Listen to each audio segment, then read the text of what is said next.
Glória a Deus. A paz do Senhor Jesus, meus irmãos. Amém. Glória a Deus, que alegria estar aqui com vocês nessa noite. Quero louvar a Deus pela vida do pastor e amigo, pastor Nil. Deus abençoe o pastor Leite, toda a família. Luiz Felipe aí, Ralizeiro. Os Ralizeiros estão aí. Uma benção. Deus abençoe meu amigo, evangelista Joaquim, diaconisa Edna. Deus abençoe essa família. Meu companheiro Alessandro. O Alessandro é companheiro mesmo, viu, pastor?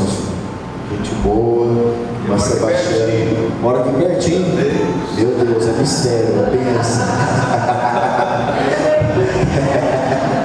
Irmã Sebastiana, saudade da senhora, viu? A senhora é uma benção. Quando trouxer a palavra do Senhor, vamos abrir texto de Mateus, capítulo 7, versículo também, número 7. Texto excelente para a gente memorizar. Mateus, capítulo 7, versículo 7. Prazer, Wendel, Deus abençoe o seu ministério, o teu ministério. Mateus, capítulo 7, versículo de número 7. Nós estamos nesse lema colocando 2023 no altar. E esse texto diz: peçam e lhes será dado, busquem e acharão, batam e a porta será aberta para vocês. Pois todo o que pede recebe, o que busca encontra, e a quem bate, a porta será aberta. Ou quem de vocês, se o filho pedir pão, lhe dará uma pedra? Ou se pedir um peixe, lhe dará uma cobra? Ora, se vocês que são maus sabem dar coisas boas aos seus filhos, quanto mais o Pai de vocês que está nos céus dará coisas boas aos que lhe pedirem. Levante a sua mão. O Senhor está nesta casa, neste lugar. É tempo de colocar a nossa vida no altar de Deus 2023. Em nome de Jesus, Senhor, estamos diante da sua palavra e queremos mais uma vez, ó Deus, colocar a nossa vida no seu altar. Mais uma vez colocar, ó Deus, projetos, planos debaixo, ó Deus, do seu senhorio, da sua soberania, da sua bondade, clamando a Ti, Senhor, nos abençoa, fala conosco pela sua palavra, em nome de Jesus Cristo, amém. Em nome de Jesus, amém. Você pode se sentar. Glória a Deus. Meus irmãos, Jesus Cristo, eu costumo falar, Jesus Cristo é o professor da extrema fé. Tem uma série que ficou muito famosa ultimamente, que é a série Os Escolhidos, The Chosen. E eu adoro quando eles chamam Jesus de professor, porque era isso, aquele nazareno provado em dores e trabalhos, era o professor da Galileia. Mas ele era mais do que um rabino, mais do que um professor. Ele foi chamado mais de professor ou mestre, até do que salvador. Ele foi chamado disso muito mais. Ele era mais do que isso. Jesus era o professor da extrema fé ou da fé radical. Nós certamente já vimos grandes pregadores de fé. Eu já li histórias de grandes pregadores de fé. Você lê a história de Smith Wigglesworth, o pastor assembleano de Londres, né? O Smith Wigglesworth ficou famoso em uma história, quando as pessoas iam muito, né, ao lugar onde ele orava, pregava, falava de curas. Teve uma pessoa que foi lá, e a pessoa não tinha os pés, e foi lá para receber oração. Ele disse: você vai ter que voltar amanhã, porque você não trouxe os seus sapatos, então você tem que voltar amanhã. Como que você vai embora descalço? Aí a pessoa voltou no outro dia e sim, ele voltou andando com os sapatos e foi embora para casa dele. Existiram grandes pregadores de fé. Eu lembro de John Lake, que também era um ministro pentecostal. estadunidense, John Lake, tinha uma ideia um pouco radical de fé. Ele orava tanto por cura. Deus dá esse ministério para uma pessoa. Qualquer crente pode curar, qualquer crente pode ensinar alguma coisa, mas alguns crentes pensam demais no ensino, outros pensam demais na generosidade, outros pensam demais em cura, e Deus dá um dom para eles. John Lake era desses. Ele falava de cura, pregava cura, ele pensava como ele podia curar mais, curar melhor, curar mais rápido, e aí ele começou, a pensar o seguinte: vamos espalhar centros de oração por curas em todos os Estados Unidos e nós vamos curar mais rápido do que os hospitais. Olha a ideia que ele tinha, e os milagres iam acontecendo. Existem grandes pregadores de fé, eles estão por aí, eles estão pregando. Nós queremos sempre pregar com fé. Eu quero ser um grande pregador de fé. Eu oro para isso. Você liga a sua televisão, o seu rádio e fala: esse aqui deve ser um professor da fé. Mas a verdade é que todos nós somos amadores. Jesus é o professor da extrema fé. Jesus é aquele que inspira o nosso coração para ter fé. Antes dele nunca choveu, nunca nevou, sabe? Bênçãos, milagres e curas, isso nunca aconteceu. Depois que ele veio, isso nunca mais parou de acontecer. Ninguém foi como Jesus. Ele tinha as palavras certas, ele sabia como despertar fé nas pessoas, e não havia palavras cinzas. Você viu o texto que nós lemos do professor da extrema fé? Jesus era o professor da extrema fé. Imagina um professor que fica chateado com você porque ele te chama para andar sobre as águas e você não dá conta de andar, e ele fica chateado com você. É o professor da extrema fé. Então olha o texto que nós lemos: peçam e lhes será dado, busquem e acharão, batam e a porta vai se abrir para vocês. Às vezes eu fico pensando assim, me perguntando, pastor Marcelino, por que o cristianismo e Jesus, que é o fundamento da cristandade, por que Jesus não tem afirmações um pouco mais assim, acinzentadas, equilibradas, sabe? Ele podia falar uma coisa mais ou menos assim: olha, peçam e pode ser, é razoável. Por que ele não fala isso? Olha, busquem e é quase certo que vocês vão achar.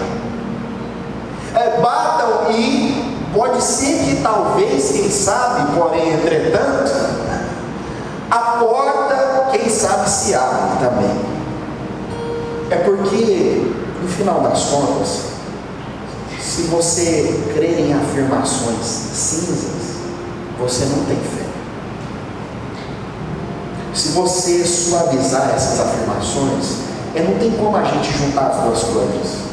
Uma visão de mundo que mais ou menos pode dar certo e uma visão cheia de fé no Deus Todo-Poderoso. Não tem como juntar as duas coisas. É como a água e o vinho. Ou você crê radicalmente no professor da extrema fé, ou tem por aí o budismo falando sim, talvez. Tem o islamismo falando sim, talvez, porém. Porque eles não têm fé, eles não têm um professor. Tem o espiritismo, sim, talvez, entretanto, porque eles não têm um professor. Mas na fé cristã nós temos um professor, e ele diz: peçam e vocês vão receber, busquem e vocês vão achar, porque é eu que estou falando para vocês. Batam e a porta vai se abrir, porque eu sou o filho de Deus e eu estou falando isso para vocês. Eu sou o professor da fé, ele nos inspira. A gente quer ser igual a ele, falar igual a ele, parecer igual a ele. Jesus, uma vez ele falou isso para um pai, e o pai disse: eu queria ser igual a você, eu creio, mas me ajuda na minha falta de fé. Ele disse: então eu vou te encher de fé, eu sou o professor da extrema fé, o seu filho vai ser curado sim, e o milagre aconteceu. Agora, o maravilhoso do texto que nós lemos, e o que nós queremos profetizar para o nosso ano de 2023, é que Jesus só era tudo isso. Ele é tudo isso.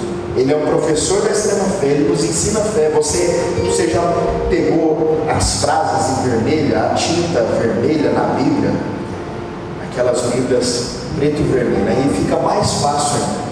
Marca tudo que ele está falando. Se você achar se, porém, entretanto, talvez, uma coisa meio acinzentada, não era ele que estava falando. Ele tinha fé. Agora aqui, nesse texto que nós lemos, nós descobrimos o segredo de Jesus. Nós descobrimos a doutrina central de Jesus. Nós descobrimos por que Jesus nos inspira, e Ele não tem outra coisa a dizer para nós, senão palavras de vida, de esperança, de fé. Porque nesse texto Ele revelou o segredo do coração. Tem uma doutrina tão importante, tão central em Jesus, que se ela cair por terra, tudo que Jesus é, tudo que Ele pregou, tudo que um dia Ele ensinou, cai por terra junto com essa doutrina. Essa doutrina é a paternidade de Deus. Jesus só conseguia dizer essas coisas para nós, Ele só tem essas palavras de vida e esperança para nós, porque Ele acreditava na paternidade de Deus. É de lá que Ele veio. Então é muito fácil pensar nisso, porque para os pagãos a oração era uma coisa tenebrosa. Quem tenta se aventurar lendo um texto da Ilíada de Homero, ou da Odisseia, ou as fábulas gregas, percebe que os pagãos não acreditavam na oração de verdade. É um tipo de superstição e mantra, sabe por quê? Porque eles sempre pensavam que quem estava do outro lado da oração era uma divindade supersticiosa, arbitrária, que ia sabotar tudo que eles estavam pedindo. Então ele podia pedir uma cura, ele podia pedir pão e terminar comendo pedra. Ele podia pedir peixe para aquela divindade, aquela coisa, e terminar comendo uma serpente. Ele podia pedir um ovo, como diz Lucas, e terminar comendo um escorpião. Os pagãos nunca levaram a sério a vida de oração, porque quando eles olham no final da oração, quem está lá? Zeus, Apolo, Poseidon, Buda. O que é isso? Agora Jesus está nos ensinando o contrário. Vocês podem orar, vocês podem pedir pão para o ano de 2023.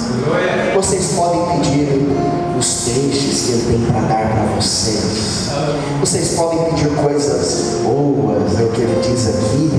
Porque quem está no final da oração não é uma divindade isso, uma divindade aquilo, é o Deus Pai Todo-Poderoso, é o nosso Pai.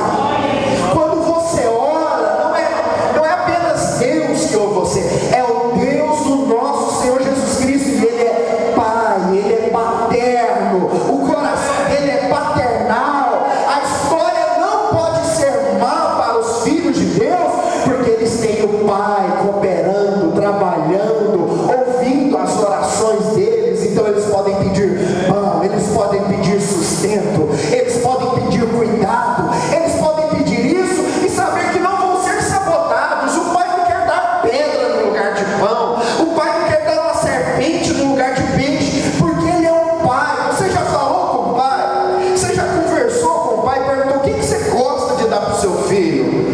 Eu sou pai também. O pastor Marçonil é pai, e eu estava conversando com o pastor Marçonil, sou pai de 3, hat-trick, sou pai de 3, é o Estevão, o Felipe e a Rebeca.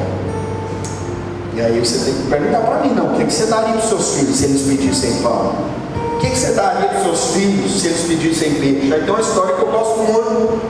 O que você daria para os seus filhos se eles pedissem leite? Bem, eu daria leite com Toddy. Os meus filhos, todos os 3, isso é interessante. Não sei se um foi aprendendo com o outro, mas sempre que eles começaram a aprender a pedir algo para mim, eles não sabiam pedir direito. Então, por exemplo, o Estevão, uma vez na madrugada, foi um absurdo. Ele me acordou de madrugada, falou assim: papai, minha mãe quer leite. Aí, o que eu fiz? Ah, é claro, eu coloquei leite com pedra. É claro, eu fiz isso, né, gente? Ou coloquei leite, catei uma enguia elétrica, joguei dentro do copo também, né? Foi isso mais ou menos que eu fiz. Não! Eu não entreguei o leite Porque ele não queria pedir só leite, ele queria pedir leite com Toddy. E eu entreguei exatamente. E não era nem isso, é porque, sabe por quê? É aqui que a gente aprende o segredo da nossa oração e por que as nossas orações são respondidas. Evangelista Joaquim, sabe por quê? Porque todos nós aqui ainda pedimos igual criança. Paulo diz que nós ainda não sabemos orar do jeito certo. Ele diz: vocês não sabem ainda pedir como convém. Aí ele diz: mas vocês são respondidos, porque vocês nunca oram sozinhos. O Espírito Santo intercede por vocês com gemidos inexprimíveis. Uma versão bíblica diz: com gemidos que não podem ser traduzidos em palavras. É como se a sua oração tivesse muitos buraquinhos, igual o que o meu filho fala. Só que quando isso chega diante do trono de Deus, chega uma oração perfeita, singela, maravilhosa, porque é o Espírito Santo que levou isso até o Pai, e o Pai te entrega, o Pai te dá, o Pai te responde, porque é o Pai que responde o Filho, e as suas orações chegam ao Pai, ao coração do Pai. Você entendeu a analogia? O meu filho não sabia me pedir, ele não falou a tantos graus, centígrados, com tantas colheres de Toddy, não Nescau, porque Toddy é melhor que Nescau, não. Ele não falou isso, ele era uma criança, ele estava aprendendo, e eu ia zombar dele, eu ia jogar mostarda, ketchup, alho, eu ia fazer isso. Eu sou um pai, eu sou um pai. Você acha que Deus quer fazer isso com as suas orações? Jesus está combatendo o paganismo. Ele está dizendo: olha, vocês viram o que os pagãos disseram? Eles pediram uma coisa para Zeus. Zeus nem existe, mas eles pediram, e eles acham que receberam pedra, ou eles pediram isso para Netuno, ou pediram isso para o Buda. Eu vou falar uma história para vocês. Tem um Pai que está nos céus, e se vocês pedirem pão, Ele vai dar o pão que vocês tanto desejam. Se vocês pedirem peixe, Ele vai dar o peixe que vocês tanto almejam. Ele vai dar coisas boas. Jesus não abre um debate teológico aqui, que a gente gosta de fazer debate teológico. Pastor, professor, o que significa pão? Não tem debate sobre isso. O que significa peixe? Não, eu acho que é um peixe metafórico, é um peixe transcendental. Não, eu acho que coisas boas aí deve ser uma pedra mais mole. Não! Coisas boas é o que todo mundo quer. E disse: os pagãos estão correndo atrás disso. Vocês não precisam correr, vocês têm Deus Pai por vocês. Ele trabalha por vocês, Ele cuida de vocês. 2022 está saindo, 2023 está entrando debaixo da presença do Deus Pai Todo-Poderoso. Pastor, levante a sua mão, eu estou sentindo de Deus. O que você ainda não conseguiu esse ano, em nome de Jesus, nesse próximo ano, Deus Pai de Jesus vai te entregar. Oh, glória a Deus. Receba da sua alma, receba pela fé, profetiza a sua vitória, creia no seu milagre, peça o seu pão, reivindique o seu peixe, diga: Pai, eu quero coisas boas, e você vai receber. Busque, você vai encontrar. Batem, a porta vai se abrir para você. Aleluia! Aleluia! Glória a Deus! Aleluia! Esse negócio de ser pai é a coisa mais interessante do mundo. Estava descendo aquela praça da feira um dia, pastor, descendo assim, pensando se ia lá no espetinho, se ia lá no outro, né? E o Estevam atrás, o mesmo que pedia leite com Toddy atrás. Aí eu falei para minha esposa: Maria, vamos aonde? Família, onde que a gente vai? Eu falei: aí ele gritou lá atrás: papai, vamos no vamos no Aí eu olhei e falei: não, então, vamos pro A Tainá falou isso. Como assim, taratatá? O que é taratatá? Falei, é o McDonald's, taratatá. É o McDonald's. O papai do céu vai te levar pro taratatá. É do jeito que você pediu. Ele vai fazer, ele não é mau, ele é bom, ele te leva para as coisas boas, ele te dá coisas boas. O coração dele é bom, é aberto, é amoroso, é o coração de Deus, é o coração que batia dentro do peito de Jesus, que curava, que tirava o sofrimento, que ressuscitava, que fazia. É o coração bondoso, paterno do Pai. Ele até diz assim: vocês querem ver o Pai? Olha para mim, eu sou igual ao Pai. É por isso que eu não paro, é por isso que eu não paro, é por isso que eu continuo. É porque esse é o coração do Pai. É bom para você, é um coração bondoso para você. Jesus disse que o Pai vai nos dar coisas boas, que é certo pedir coisas boas. Não é coisa de superstição, não tem nada a ver com bagunça da teologia da prosperidade. É porque Deus faz isso pelo simples motivo que Deus quer fazer isso, quer nos dar coisas boas. Jonathan Edwards dizia, Alessandra, que Deus é mais glorificado em nós quando nós somos mais satisfeitos em Deus. Não é verdade? O evangelista Joaquim aqui hoje, o que eu vou dar a Deus por todos os benefícios? Deus é glorificado nisso. Deus é glorificado quando você recebe algo bom e você diz: que coisa boa que Deus me deu, Deus é tão bom. Eu sou mais satisfeito em Deus ainda, porque Ele é bom o tempo todo. É o que. Então pensa nessa noite, Ele quer ser mais glorificado na sua vida. Ou em nome de Jesus, Ele quer ser glorificado na sua família, com coisas boas para a sua família. Ele quer ser glorificado na sua empresa, com coisas boas para a sua empresa, para o seu trabalho, seu ganha-pão. Ele quer ser glorificado na melhora da sua saúde, para que você diga: Deus me abençoou, eu sou mais saudável, Deus está cuidando de mim também. Ele quer ser glorificado nos relacionamentos, como eu disse aqui hoje. Ele quer ser glorificado em todas as coisas da sua vida. Deus é bom, Deus é tão bom. Jesus está dizendo: vocês não podem orar desconfiados de Deus. Quando um filho está desconfiando do pai, que alguma coisa é errada, não está certo. Mas como é que tem muitos cristãos assim hoje? Eu vou pedir mais. Será que ele vai me dar um pão? Não, ele vai me dar um pão recheado de pedra. Será que eu vou pedir bem? Será que Deus não é assim que o filho pede? O filho pede sabendo: é isso que eu vou conseguir, porque Ele é meu pai, é isso que eu vou dar. Numa época onde os puritanos pregavam a palavra de Deus, naqueles dias muitos cristãos começaram a ter uma desconfiança da bondade de Deus. Se Deus era tão bom.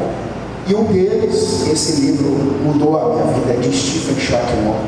Ele era um pregador puritano, e ele escreveu um livro chamado A Bondade de Deus. E uma das frases, na hora que eu li isso, eu comecei a chorar. Ele disse: olha, o nosso prazer em ser abençoado quando recebemos uma bênção é menor do que o prazer de Deus em nos abençoar. Já parou para pensar nisso? Você encontra as pessoas entrando na igreja: pastor, mas sumiu, eu tenho que te contar uma bênção. Eu estou com o coração, vai explodir o meu coração de tanta alegria. Deus é tão bom. Aí você cutuca, ele diz: eu sei de alguém que tem mais alegria do que você nessa hora. Deus que te deu essa bênção tem mais alegria que você. Esse é o coração de Deus. Aplauda Ele nessa noite, porque esse é o coração de Deus. É assim que Ele te trata. É assim que Deus te considera. Aquele que não poupou o seu próprio filho, como que não nos dará juntamente com Ele todas as coisas?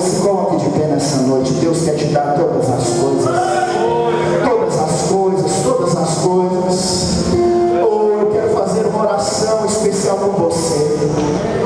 Mentaliza a sua casa, o seu lar nesse momento, a sua família. Oh, mentaliza, eu estou pensando agora na minha família. Estou pensando na minha casa, nas minhas coisas.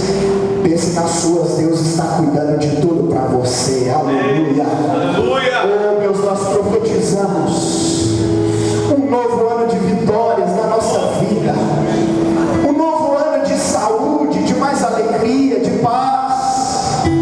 Sabemos que no mundo, ó Deus, nós sempre teremos desafios, circunstâncias, aflições, é o que o Senhor diz. Mas o Senhor nunca disse que a vitória ia parar, era sempre de vitória em vitória, de fé em fé, de superação em superação. Deus quer que você supere esse desafio no próximo ano. Os dilemas vão continuar, coisas vão acontecer até o fim de todas as coisas, mas até lá muitas vitórias vão acontecer na sua vida.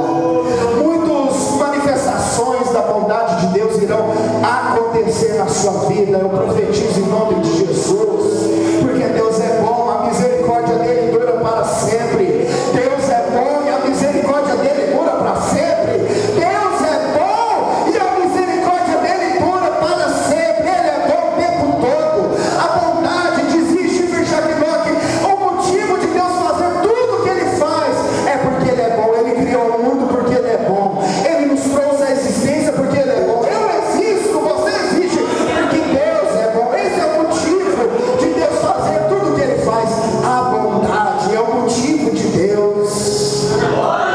Em nome de Jesus, receba na sua vida, na sua família, no seu trabalho, na sua empresa, em tudo que é seu, no seu ministério, na sua vocação, no seu chamado, no seu ministério, receba 100 vezes mais para